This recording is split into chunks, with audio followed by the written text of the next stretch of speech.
Hello everyone and welcome back to my channel, it's Weeb. I'm back on Aniways 4 with the Anbennar mod on our campaign with the Orc Kingdom, or Orc Empire. As I said, I can't say it Unguldavor, but yeah, it doesn't sound really well. But yeah, so last time we left off with some wars, some small wars, to be honest. We just were killing the smaller neighbor around us, but we were mostly also using this because everyone is at war right now. It's the war of the two league pretty much, kinda like in normal EU4 between the Corinith and what's their face, the Kuntling, the Courtlings. Yeah, so everyone is at war. There's a bunch of devastation, a bunch of battle. You can see on my country there's a bunch of country around me.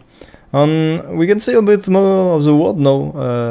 I don't know, I have unlocked a bunch of it. Probably just like in the base game with technology and stuff like that, you start unlocking and discovering a part of the world. So there's some pretty big kingdom. You can see like that big kingdom. I can't really see, I can just see its name, but I'm not going to pronounce it because I have no idea how you say that, but the east, like it's pretty much like the islands that look like Japan, almost. And there is some pretty big kingdom also in the south. I think it's mostly elves, sun elves. I don't know what's the difference between certain elf and elves. Maybe it's kinda like high elf in Warhammer, I don't know. At least I'm sure it's not elf that lives in the wood, that's different.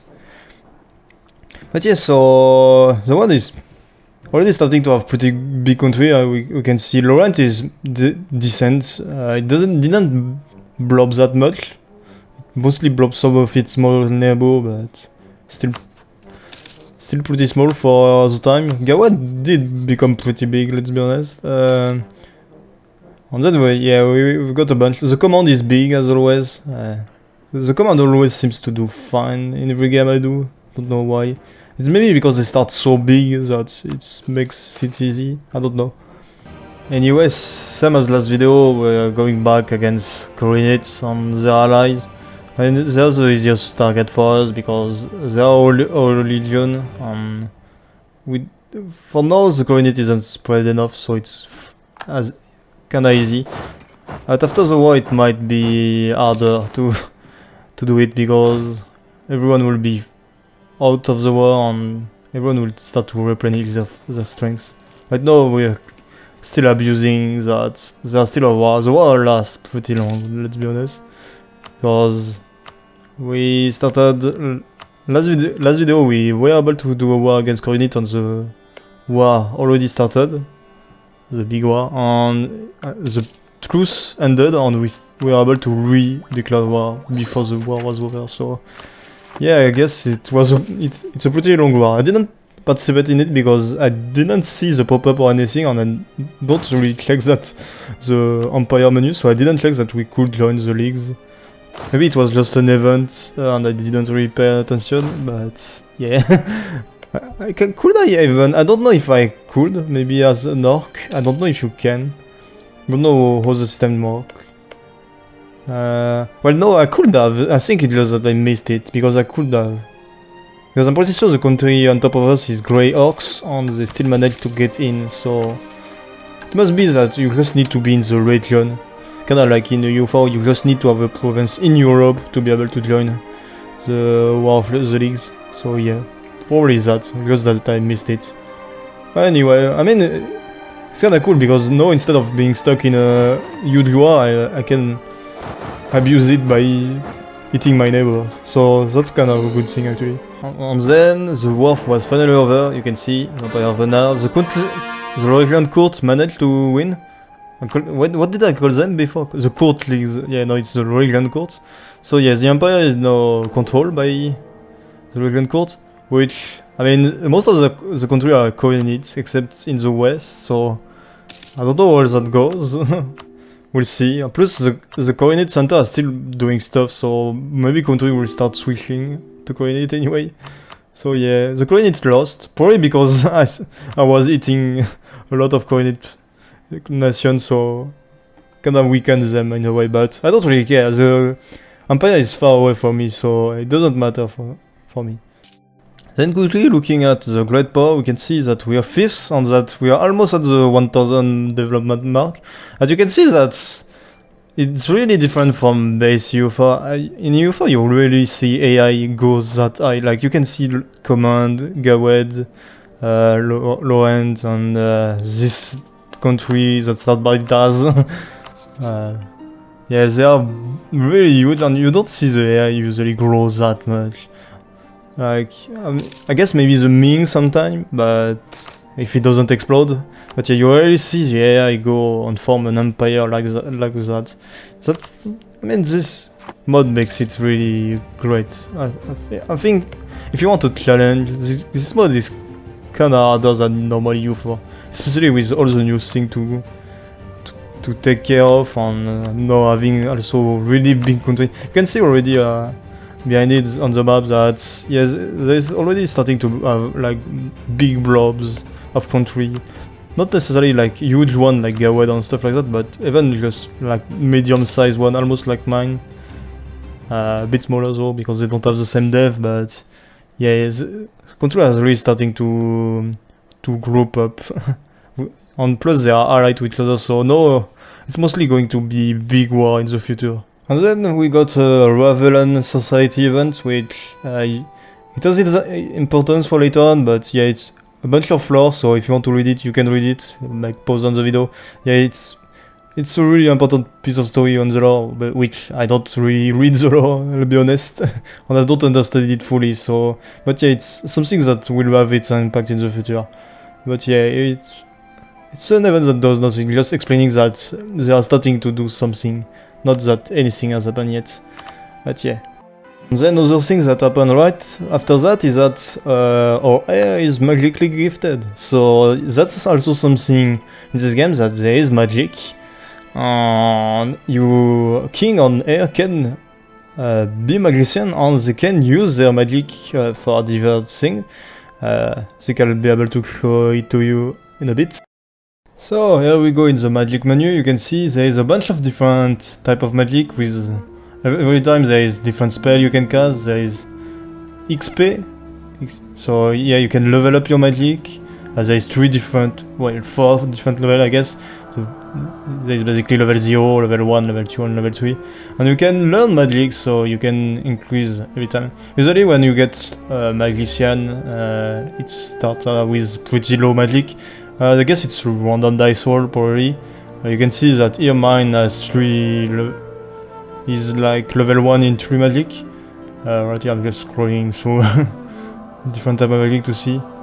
Yeah, and you can click to study. You can either do it for money or for mana point. So you can see my mage is good in evocation, conjuration and illusion.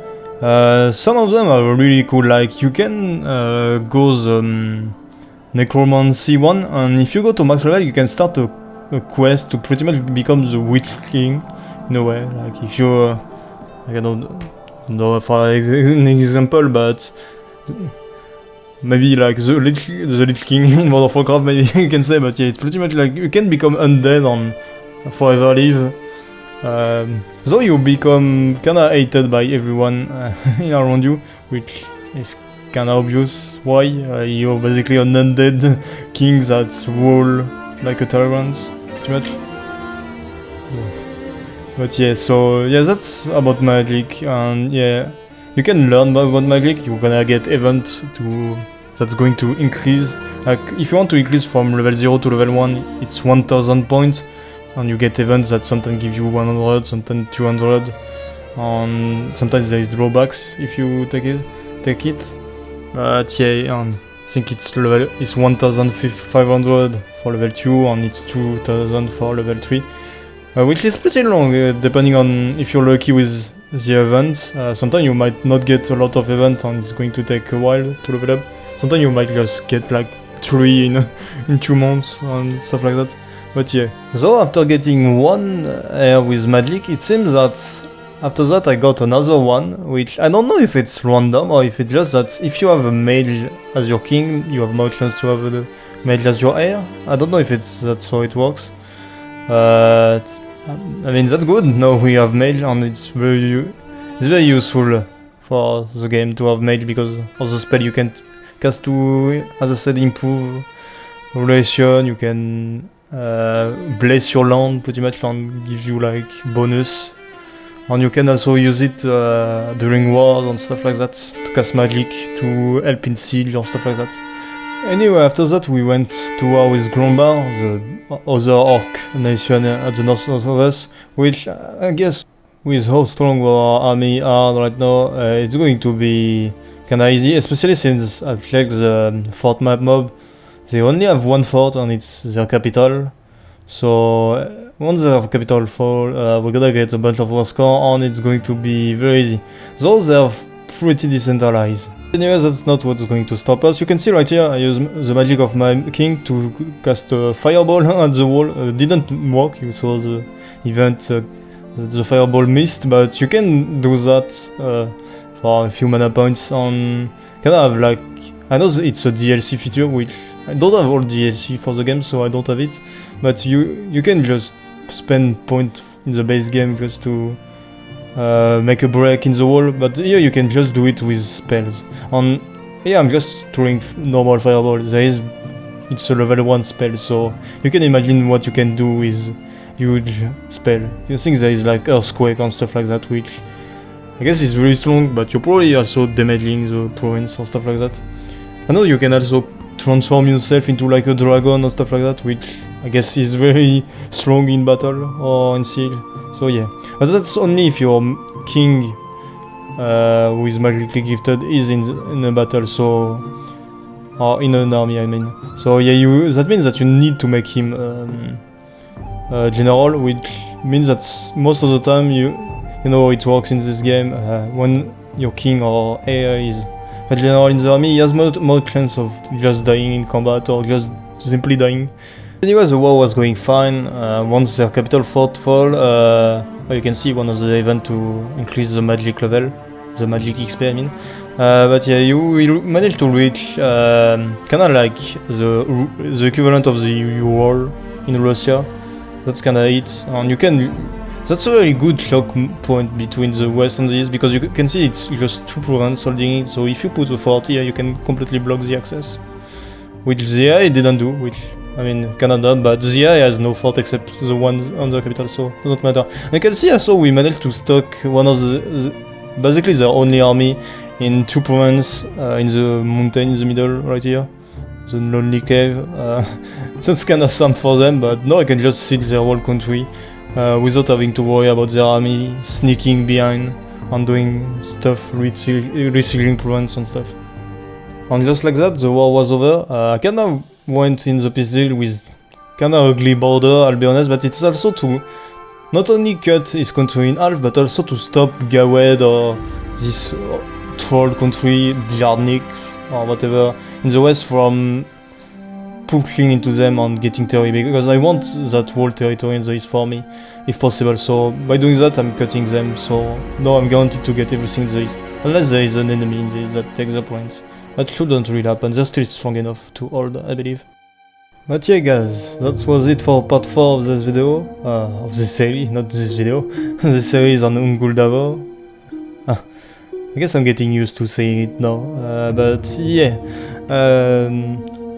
What I just wanted to say for the end of the video is, first off, thanks for the 20 sub. I know it's nothing, 20 sub, but at first I started my channel just for Epic 7, for my guildmates. I didn't really expect anything, and now I'm just here doing multiple games at once, and I'm slowly growing, which I don't really care about the number, honestly.